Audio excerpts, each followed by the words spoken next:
सूरत में फरी श्वाननो आतंक मासूम बाळक पर कर्यो जीवलेण हुमलो। भाटेना विस्तारनी घटना। 7 वर्षीय बाळक रमी रह्युं हतुं, जे दरमियान श्वाने हुमलो कर्यो। बाळकने माथाना भागे गंभीर ईजा, गळा पगना भागे पण गंभीर ईजाना निशान। बाळकने गंभीर हालतमां सिविल होस्पिटल खसेडवामां આવ્યો। ट्रेक्टरथी रोड़ा खाली करी माता पिता जमी રહ્યા હતા તે દરમિયાન આ ઘટના બની।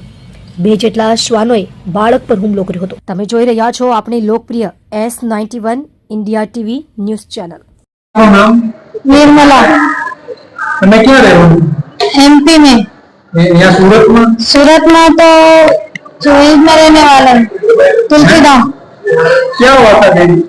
उसने वायु को कुत्ता ने काटा। कितने कुत्ते थे? 2 कुत्ते थे। कौन सी जगह पर? सूरत की कौन सी जगह पर? यहाँ पे था बाडेना में। आप क्या कर रहे थे? वो ट्रैक्टर से रोड़ा खाली करने गए थे। कितने कुत्ते ने कहाँ पर काटा है? 2 ने काटा है, पूरा शरीर पे काटा है। सर पे ना टाका आएगा उसका, फिर टाका लगाने का है उसको, और सर में ज्यादा काट लिया उसको, पूरा शरीर पे काटा है। आपको जब पता चला तो आप कौन से हॉस्पिटल लेके आए? कौन सा हॉस्पिटल है? सिविल हॉस्पिटल है, सूरत सिविल हॉस्पिटल।